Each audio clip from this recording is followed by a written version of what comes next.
الحمد للہ رب العالمین، الصلاۃ والسلام علی سید الانبیاء والمرسلین وعلی آلہ واصحابہ اجمعین، اما بعد، اعوذ باللہ من الشیطان الرجیم، بسم اللہ الرحمن الرحیم۔ بحمد اللہ تعالیٰ کہ رب ذوالجلال کے احسان اور کرم سے آج آپ کا سبق شروع ہوگا سورہ حجرات شفا کی 5 نمبر آیت شفا سے آگے۔ ملاحظہ کیجیے، اعوذ باللہ من الشیطان الرجیم، بسم اللہ الرحمن الرحیم، یا ایہا الذین آمنوا ان جاءکم فاسق بنبأ فتبینوا ان تصیبوا قوما بجہالۃ فتصبحوا علی ما فعلتم نادمین۔ یا ایہا الذین آمنوا، اے ایمان والو، ان جاءکم فاسق، اگر تمہارے پاس کوئی ایسا شخص جو فاسق ہو، کو خبر لے کے آئے، بنبأ، نبأ خبر کو کہتے ہیں، نبی غیب کی خبر دینے والا الہام خداوندی سے۔ ان جاء فاسق، اگر تمہارے پاس آئے کوئی فاسق آدمی، بنبأ، کوئی خبر لے کے آئے، تو فتبینوا، تم اس کی اچھی طرح تحقیق کر لیا کرو، اس کو کھول کے دیکھ لیا کرو، بیان کر دینا۔ ان تصیبوا، کہ کہیں ایسے نہ ہو کہ تم کو پہنچے کوئی مصیبت، قومن، اس قوم سے، بجہالۃ، نادانی میں، فتصبحوا علی ما فعلتم نادمین، تو تمہاری صبح اس حال میں ہو کہ تم اپنے فعل پر ندامت کرنے والے ہو۔ علماء مفسرین کرام ارشاد فرماتے ہیں کہ بارگاہ ساتھ مآب صلی اللہ علیہ وآلہ وسلم قبیلہ بن مصطلق کے سردار حارث بن ابی درار حاضر ہوئے اور میرے کریم آقا کے 10 سے حق پرست پر اسلام قبول کر کے بیعت کر لی، اور انہوں نے عرض کیا کہ یا رسول اللہ علیہ وسلم، میرا قبیلہ بن مصطلق میری دعوت پر میں یقین رکھتا ہوں ایمان لے آئے گا، اگر آپ مجھے اجازت دیں تو میں آپ کا نمائندہ بن کر اپنے قبیلے کی طرف جاتا ہوں۔ یہ تو سردار پہلے تھے قبیلے کے، اب نبی کے نمائندے بن گئے، تو میں یا رسول اللہ علیہ السلام ان کی جانب سے جو مال زکوٰۃ ہوگا وہ اکٹھا کر کے بارگاہ اقدس میں پیش کروں گا۔ یاد رکھیے، میرے کریم آقا تاجدار البجم شفیع معظم رحمت عالم پر اور حضور کی آل پاک پر یہ زکوٰۃ حرام ہے، زکوٰۃ سے یہ زیادہ نہیں کھا سکتا۔ میرے کریم آقا تاجدار البجم شفیع معظم بلکہ بات کہ بنو ہاشم پر زکوٰۃ حرام ہے، بنو ہاشم زکوٰۃ نہیں لے سکتے، مگر میرے کریم آقا کے دربار انور میں صحابہ کرام زکوٰۃ پیش کرتے تھے، اور اللہ تعالیٰ فرماتا ہے خذ من اموالہم صدقہ تطہرہم، اے میرے محبوب مکرم، ان سے صدقات وصول کیجئے اور ان کو پاک فرما دیجئے اور ان کے حق میں دعا فرمائیے۔ کسی برگزیدہ شخصیت کی خدمت میں صدقات و خیرات اس نیت سے پیش کر دینا کہ یہ اپنے ہاتھوں سے غرباء میں تقسیم کریں گے، زیادہ درجے کا باعث ہے۔ میں اس کی سادہ سی مثال دیکھ کے سمجھاتا ہوں۔ اگر کوئی عام آدمی اللہ کی راہ میں تقسیم کرے تو نہ جانے کہ وہ قبول ہوگا کہ نہیں ہوگا، اگر میرے نبی تقسیم کریں تو یقیناً قبول ہو جائے گا نا۔ اس لیے اللہ تعالیٰ نے یہی حکم دیا تھا کہ ان کے مال و اسباب سے جو مال زکوٰۃ ہے، صدقات ہے، وصول فرمائیں، وصول کر کے آپ اپنی 10 سے حق پرست سے لوگوں میں تقسیم فرمائیں، ان کا درجہ بھی بلند ہوگا اور آپ پر بھی رب کریم کی رحمتوں کا نزول ہوگا۔ زکوٰۃ بارگاہ ساتھ باب میں پیش کی جاتی تھی۔ انہوں نے عرض کیا یا رسول اللہ صلی اللہ علیہ وسلم، میں اپنے قبیلے کی زکوٰۃ پیش کر دوں گا۔ میرے کریم آقا رسول عربی نے ان کی اس گزارش کو شرف قبول سے نوازا، چنانچہ آپ اپنے قبیلے بن مصطلق کی جانب تشریف لے گئے اور ان کو جا کر دعوت اسلام دی۔ اللہ کی قدرت، وہ سارے کے سارے یعنی اکثریت جو تھی وہ ایمان لے آئے۔ اب انہوں نے بارگاہ ساتھ مآب میں یہ گزارش بھیجی، یا رسول اللہ علیہ السلام، اپنا نمائندہ بھیجیے تاکہ مال زکوٰۃ جو میں اپنے قبیلہ سے جمع کر چکا ہوں آپ کی خدمت فیض درجت میں روانہ کر دوں۔ تاجدار البجم شفیع معظم رحمت عالم اس مقصد کے لیے حضرت ولید بن عقبہ بن نبی معیط، عقبہ بن نبی معیط خبیث قسم کا کافر تھا۔ یہ وہ بدبخت ہے کہ جس سے حالت سجدہ میں میرے کریم آقا رسول رحمت پر معاذ اللہ اونٹ کا اوج رکھا تھا، یہی عقبہ بن ابی معیط ہے جس سے حضرت سیدنا صدیق اکبر کو بہت زیادہ مارا تھا، میرے کریم آقا کا دشمن، لیکن اللہ کی قدرت سے اس کا بیٹا ولید میرے نبی کا صحابی تھا۔ جس طرح ابو جہل تو دشمن ہے، ابو جہل کا بیٹا اکرمہ بن ابی جہل میرے نبی کے صحابی ہیں، ولید بن مغیرہ میرے نبی کا دشمن ہے، خالد بن ولید میرے نبی کے صحابی ہیں۔ اللہ تعالیٰ کی شان بے نیازی، میرے کریم آقا نے ولید بن عقبہ کو بھیجا، جاؤ ان سے زکوٰۃ وصول کر کے لے آؤ۔ ولید بن عقبہ اور زمانہ جاہلیت میں ان کے درمیان، بنو مصطلق کے درمیان کوئی لڑائی ہوئی تھی، اور ولید بن عقبہ نے ان کے کسی بندے کو قتل کر دیا تھا، اور یہ اپنے آپ کو بچایا کرتے تھے زمانہ جاہلیت میں، کیونکہ قوانین نہیں تھے، باقاعدہ طور پر کوئی حکومت نہیں ہوا کرتی تھی، قبائلی سسٹم تھا۔ ایک قبیلے کا شخص قتل ہو جاتا تو مقتول کے بدلہ میں اس کے قاتل کو قبیلے والے قتل کرنا اپنا فرض خیال کرتے، بلکہ ایک ان کے ہاں بری رسم تھی، وہ یہ خیال کرتے تھے کہ جب کوئی بندہ قتل ہو جاتا ہے تو مقتول کی کھوپڑی سے ایک جانور نکلتا ہے، حامہ، الو کی طرح کا جانور نکلتا ہے، اور وہ مسلسل الاتش یعنی ہائے میں پیاسا ہوں، ہائے میں پیاسا ہوں، یہ چلاتا رہتا ہے۔ یعنی دوسرے لفظوں میں یوں سمجھیے، مقتول کی روح الو کی شکل بن کر وہ چلاتی ہے پیاس کے لیے کہ میں پیاسی ہوں، میں پیاسی ہوں، اور اس وقت تک اس کی پیاس نہیں بجھتی جب تک مقتول کے قاتل کو قتل نہیں کر دیا جاتا ہے۔ یہ زمانہ جاہلیت میں ایک برا عقیدہ تھا، میرے کریم آقا نے اس کی بڑی سختی کے ساتھ تردید فرمائی کہ اس کی کوئی حقیقت نہیں ہے۔ یہ برا عقیدہ لڑائی کی بنیاد تھا۔ اب مقتول کے ورثاء، مثلا کسی کا باپ قتل ہو گیا تو یہ کہتا میرا باپ ہمیشہ پیاسا رہے گا جب تک میں اپنے باپ کے قاتل کو قتل نہیں کرتا، وہ اپنے باپ کے قاتل کو قتل کرتا۔ اس مقتول کے ورثاء کہتے اب ہمارا مقتول پیاسا ہوگا جب تک ہم اس کے قاتل کو قتل نہ کرتے۔ یعنی یہ ایک لڑائی کو طول دینے کا معاذ اللہ تعالیٰ بنیادی سبب تھا۔ وہ قتل کرنا ضروری سمجھتے تھے، تو بنو مصطلق والے پہلے کافر تھے، ولید بن عقبہ بن ابی معیط بھی کافر تھا، چنانچہ ان کی لڑائی ہوئی، ولید بن عقبہ نے ان کا قتل کر دیا، اور اب یہ جان بچایا کرتے تھے کہ میں بنو مصطلق کی جانب نہ جاؤں کیونکہ وہ مجھے قتل کر دیں گے۔ لیکن جب میرے کریم آقا نے ان کو فرمایا جاؤ بنو مصطلق سے زکوٰۃ لے کے آؤ، تو ولید بن عقبہ زکوٰۃ لینے کے لیے بنو مصطلق کی جانب گئے۔ جب ان لوگوں کو پتہ چلا کہ رسول مرشد رحمت عالم صلی اللہ علیہ وسلم نے اپنے قاصد کو ولید بن عقبہ کو ہماری جانب بھیجا، تو انہوں نے زمانہ جاہلیت کی ساری پرانی عداوتیں ختم کر کے استقبال کرنے کا پروگرام بنایا کہ وہ دشمن تھا زمانہ جاہلیت میں، اب تو ہم غلام مصطفیٰ بن چکے ہیں صلی اللہ علیہ وسلم، اور میرے نبی کا غلام حضور کا صحابی ہماری جانب آ رہا ہے، اس لیے اب ہم اس کا استقبال کریں گے۔ ان کے شان استقبال کرنے کے لیے یہ وفد بن کر شہر سے باہر آ گئے، جو کہ حارث بن ضرار اور ان کے دوسرے ساتھی لوگوں کے ایک جتھے کے ساتھ شہر سے باہر آئے تھے، اپنی یعنی بستی سے باہر، شہر سے مراد اپنی بستی ہے، وہ اپنی بستی سے باہر آئے۔ ولید بن عقبہ آ رہے تھے، انہوں نے دیکھا یہ تو بہت سارے لوگ اکٹھے ہو گئے، اور خیال کیا یقیناً اب یہ مجھے پکڑ کر قتل کریں گے، اور بری طرح قتل کریں گے، کیونکہ میں ان کا مجرم ہوں،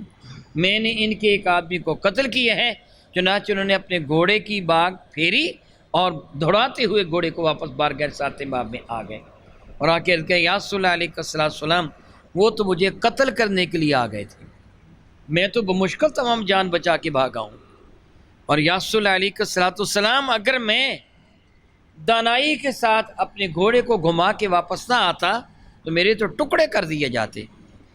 اب میرے نبی کے قاصد کی توہین ناقابل برداشت۔ رسول مرشد رحمت کون مکان تحقیق کے حال کے لیے حضرت سیدنا خالد بن ولید کو روانہ کیا، تم اپنے ساتھ فوج کا دستہ لے کے جاؤ، اور جاؤ جا کے وہاں اترو، اور دیکھنا اگر وہ اذان دیں، بستی سے اذان کی آواز آئے، ان پر حملہ نہ کرنا، وہ ایمان والے ہیں، لیکن اگر اذان کی آواز نہ آئے منع ہوگا یہ مرتد ہو گئے ہیں، پھر تو حملہ کر دینا۔ حضرت سیدنا خالد بن شام کو پہنچے تو آپ نے اذان مغرب کو سنا، اذان عشاء کو سنا، یقین ہو گیا یہ تو ایمان والے ہیں۔ پھر حضرت خالد بن ولید ان کے پاس تشریف لے گئے۔ ایک روایت میں یہ آتا ہے وہ خود حاضر ہو گئے، لیکن یہ جو میں بیان کر رہا ہوں یہ جمہور علماء کے نزدیک یہی ہے، مفسرین کرام کے نزدیک، کہ حضرت خالد بن ولید نے جب ان کی اذانوں کی آواز کو سنا تو پھر آپ ان کے پاس تشریف لے گئے اور تحقیق حال کیا کہ تم نے رسول بشم رحمت عالم کے قاصد کی گستاخی کیوں کی؟ کہا جی ہمارا تو گستاخی کا تصور بھی نہیں ہے، ہم تو ان کے استقبال کے لیے باہر نکلے تھے، مگر وہ ہمیں دیکھ کر واپس چلے گئے، ہمیں تو اس بات کا خطرہ پیدا ہو گیا کہیں رسول اللہ ہم سے ناراض نہ ہو گئے ہوں، ہم تو معافی مانگنے کے لیے جانے والے ہیں۔ اور ایک روایت میں یہ آتا ہے وہ آ گئے تھے معافی مانگنے کے لیے کہ یا رسول اللہ علیہ السلام اللہ تعالیٰ ہمیں معاف فرمائے، کیا آپ ہم سے ناراض ہو گئے؟ میرے کریم نے فرمایا کیا ہوا؟ انہوں نے کہا یا رسول اللہ آپ نے اپنے قاصد کو واپس بلا لیا۔ میرے کریم نے فرمایا میں نے بلایا نہیں، وہ اس شر سے اس ڈر سے واپس آ گیا۔ کہا نہیں یا رسول اللہ خدا کی قسم ہم ایمان والے ہیں، ہم آپ کے قاصد کی توہین کا سوچ بھی نہیں سکتے۔ میرے کریم آقا نے ان کے عذر کو قبول فرمایا اور رب کائنات اس آیہ برکہ کو نازل فرمایا، اور یہ قیامت تک کے لیے ایک اصول، ایک قانون، ایک ضابطہ بن گیا کہ اگر تمہیں کوئی ایسی خبر ملے کہ جو خبر خدا نخواستہ تمہارے لیے حیرانی کا باعث ہو تو آنکھیں بند کر کے اس پر یقین نہ کر لینا، بلکہ تحقیق کر لو کہ یہ واقعی سچی ہے۔ ظاہری طور پر دیکھیں کیا ہوا تھا، لڑائی بھی تھی، ایک دوسرے کے ساتھ دشمنی بھی تھی، یہ گئے بھی اور وہ آئے بھی۔ وہ آئے استقبال کے لیے تھے، انہوں نے سمجھا مجھے پکڑنے کے لیے آئے ہیں۔ معلوم یہ ہوا کہ اندھا دھند عمل نہیں کرنا چاہیے۔ بہت مرتبہ ایسے ہوتا ہے کسی کی نیت کچھ اور ہوتی ہے اور کسی دوسرے کی نیت کچھ اور ہوتی ہے، کوئی کسی وجہ سے ویسے ہی پھنس جاتا ہے۔ اللہ یعوذ باللہ تعالیٰ اللہ رب العزت جل ارشاد فرماتا ہے کہ آئندہ بھی اگر تمہارے پاس کوئی فاسق شخص کوئی بری خبر لے کے آئے، یعنی یہاں فاسق مراد کافر نہیں ہے، فسق اعتقادی اور ہوتا ہے، عملی اور ہوتا ہے۔ عمل فاسق کو جیسا کرنا اور ہے، فاسق ہو جانا اور ہے۔ جس طرح کوئی آدمی کافروں کی کوئی رسم اپنائے یا کافروں جیسی شکل و صورت وغیرہ بنا لے تو آپ یہ کہہ سکتے ہیں یہ کام کافروں کا ہے، لیکن وہ بندہ یہ کرنے سے کافر ہو نہیں جائے گا۔ اس طرح من ترک الصلاۃ متعمدا فقد کفر، اس نے کام کافروں جیسا کیا ہے لیکن اس کو کافر قرار نہیں دیا جاتا۔ اس طرح اس سے کام فاسق کو جیسا کیا، انہوں نے نہیں جھوٹ بولا اور بلا وجہ ایک ایمان والوں پہ تہمت لگا دی۔ اگر میرے نبی تحقیق حال نہ فرماتے، رب نے ان کو فاسق کس لیے فرمایا؟ تحقیق حال نہ فرماتے اور حملہ کرنے کا حکم دے دیتے تو کتنے ایمان والے قتل کر دیے جاتے، اور عالم کیا ہوتا؟ رب کی فرماتے ہیں فتبینوا، تحقیق کر لو، وگرنہ کیا ہوتا؟ ان تصبحوا قوما بجہالۃ، کہ کہیں تمہارے ہاتھوں اس قوم کو نادانی کی وجہ سے نہ پہنچے کوئی بھی مصیبت، فتصبحوا علی ما فعلتم نادمین، فتصبحوا پھر تمہاری صبح اس حال میں ہو کہ علی ما فعلتم جو فعل تم نے کیا تھا اس پر نادمین، تو ندامت کرو کہ ہائے افسوس ہمیں نہ ایسے نہ کرنا چاہیے تھا، اے کاش کے تحقیق کر لی ہوتی، اے کاش کے تحقیق کر لی ہوتی۔ پھر بعد میں ندامت ہوگی، بعد میں تمہیں ندامت ہوگی، لیکن تم اگر تحقیق کر لو جس طرح میرے نبی نے تحقیق فرمائی ہے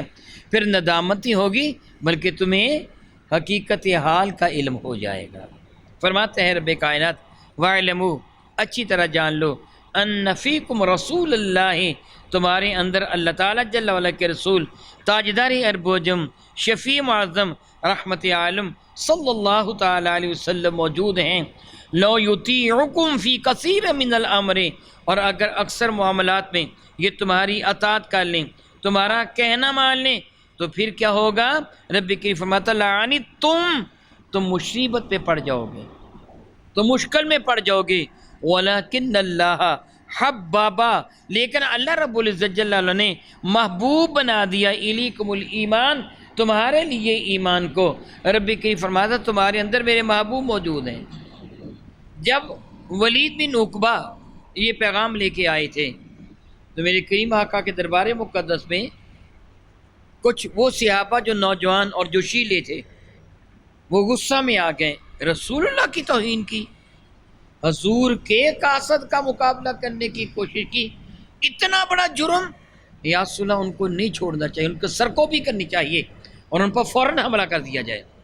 لیکن میرے کئی فرمان کے نہیں، فوراً ہی حملہ کیا جائے گا، تحقیق کی جائے گا۔ اللہ تعالیٰ جل وعلا میرے آقا کی جانب وہی نازل فرما سکتا تھا، لیکن قیامت تک کے لیے قانون بننا تھا، ایک اصول بننا تھا، ایک ضابطہ بننا تھا کہ تمہیں کوئی بھی خبر ملے آنکھیں بند کر کے خبر پر ایمان نہ لے آؤ۔ میرے اور آپ کے کئی ماہ کا تاجدار البجم شفیع معظم رحمت عالم کا ایک ارشاد گرامی قدر ہے، کسی بندے کے لیے جھوٹا ہونے کے لیے اتنا ہی کافی ہے، وہ بغیر تحقیق ایسے ہی سنی سنائی بات کو آگے لے کے چل پڑے کہ جی ایسے ہو گیا ایسے ہو گیا، یعنی جس کا کچھ کہتے سر پاؤں ہی جس بات کا نہ ہو وہ لے کے آگے چل پڑے، تو کسی آدمی کے جھوٹا ہونے کے لیے کافی ہے۔ تو میرے نبی نے اس بات سے منع فرمایا، تمہیں کوئی ایسی خبر ملے تحقیق کرو، اچھی طرح تحقیق کرو، اور پھر جب حقیقت کھل کے سامنے آ جائے پھر عمل کرو۔ نبی محتشم رحمت عالم کے لیے اللہ تعالیٰ فرماتے ہیں جان لو تمہارے اندر میرے رسول موجود ہیں، اگر تمہارے یہ کہنے کو مان لیتے جو تم مطالبہ کر رہے تھے، لو یطیعکم فی کثیر من الامر، اگر اکثر معاملات میں یہ تمہارا کہنا مان لیں، لعنی تم مشکل میں پڑ جاؤ گے، مصیبت بن جائے گی تمہارے لیے، تم پریشان ہو جاؤ گے۔ ولیکن اللہ حبب الیکم الایمان، لیکن رب کائنات جل حکیم نے تمہارے لیے ایمان کو محبوب بنا دیا، اور ایمان کیا ہے؟ نبی کی اطاعت کرنا۔ لیکن جب نبی محتشم رحمۃ اللہ نے اس بات کا انکار کیا اور تم خاموش ہو گئے، ضد نہیں کی، ناراضی ہوئے، تم خاموش ہو گئے، ٹھیک ہے یا رسول اللہ جس طرح آپ چاہتے ہیں۔ ربی کریم ارشاد فرماتے ہیں وَزَيَّنَهُ فِي قُلُوبِكُمْ، سبحان اللہ تعالیٰ وبحمدہ، اور دولت ایمان سے تمہارے دلوں کو اللہ نے مزین کر دیا ہے۔ ایمان صحابہ کی گواہی، ایمان صحابہ کی گواہی کہ دولت ایمان سے اللہ تعالیٰ نے تمہارے دلوں کو مزین کر دیا۔ میں نے پڑھا یہ واقعہ بھی محرم الحرام کو ہوا تھا، یہ واقعہ جو آپ سن رہے ہیں نا یہ محرم الحرام کو ہوا تھا، اور سبحان اللہ وبحمدہ اتفاق کی بات ہے کہ محرم ہی کے دنوں میں یہ آپ پڑھ رہے ہیں۔ غالباً 9 تاریخ کو یہ واقعہ پیش آیا تھا، اور آج 8 تاریخ 9 ہی رات ہے۔ بہرحال رب کائنات جل وعلا ارشاد فرماتے ہیں وَزَيَّنَهُ فِي قُلُوبِكُمْ، اور اللہ تعالیٰ جل وعلا نے نور ایمان سے تمہارے دلوں کو مزین کر دیا۔ وَكَرَّهَ إِلَيْكُمُ الْكُفْرَ،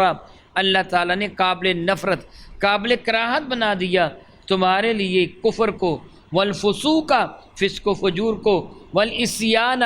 اور گناہ کو، اولئک هم الراشدون، یہی وہ لوگ ہیں جو ہدایت یافتہ ہیں۔ سبحان اللہ تعالی و بحمدہ، سبحان اللہ تعالی و بحمدہ۔ ایمان صحابہ کے سے بڑھ کر اور گواہی کیا ہو۔ آپ نے ان دنوں جو کچھ آپ نے سورہ فتح شریفہ میں یا سورہ حجرات میں پڑھا ہے، صحابہ کی شان اللہ تعالیٰ نے کتنے آسن پیرائے کے ساتھ بیان فرمائی ہے۔ قرآن پاک کا قاری، قرآن کو پڑھنے والا، بھلا عظمت صحابہ اور عظمت اہل بیت کا کیسے منکر ہو سکتا ہے؟ پڑھنے والا ہو قرآن کریم کا، خدا نخواستہ تعصب کی عینک نہ ہو، حقائق کو جاننے والا ہو، تو یہ بات جاننا کچھ بھی مشکل نہیں ہے کہ جب تک میرے نبی کی اہل بیت اور صحابہ کی محبت کو اپنے دل میں جگہ نہ دو گے، صاحب ایمان نہیں ہو سکو گے۔ یہ رب کائنات جل وعلا ان کے لیے ارشاد گرامی قدر فرماتے ہیں کہ اولئک هم الراشدون، یہی وہ لوگ ہیں جو ہدایت یافتہ ہیں، فضلا من اللہ ونعمتا، سبحان اللہ سبحان اللہ، یہ سب کیا ہے؟ یہ اللہ تعالیٰ کا صحابہ پر فضل ہے، ونعمتا، اور رب کریم کی بے پایاں نعمات نعمتیں ہیں جو رب کریم نے صحابہ کو عطا فرمائیں۔ واللہ علیم حکیم، اچھی طرح یاد رکھ لو، عقل کے اندو، اعتراض نہ کرنا، اللہ جاننے والا ہے، اللہ جاننے والا ہے صحابہ کی حالت کو۔ تم ایسی آنکھیں بند کر کے ان کی شان میں گستاخانہ جملے کہو، اللہ ان کے قلبوں کی کیفیت سے واقف ہے، ان کو ہدایت یافتہ اللہ نے بنایا ہے، ان کے دلوں کو نور ایمان سے اللہ نے مزین فرمایا ہے۔ اللہ علیم بھی ہے اور حکیم بھی ہے کہ واللہ علیم،